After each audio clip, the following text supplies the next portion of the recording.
Hello guys, in today's video I'm gonna show you how to turn off use data to improve Discord on your account on Discord, easy and quick.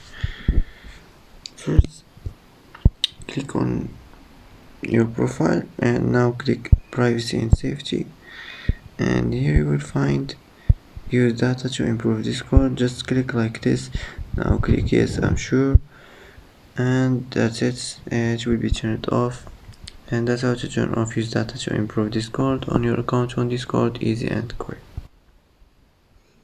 And that's it for today's video. If you like this video, don't forget to like and don't forget to subscribe.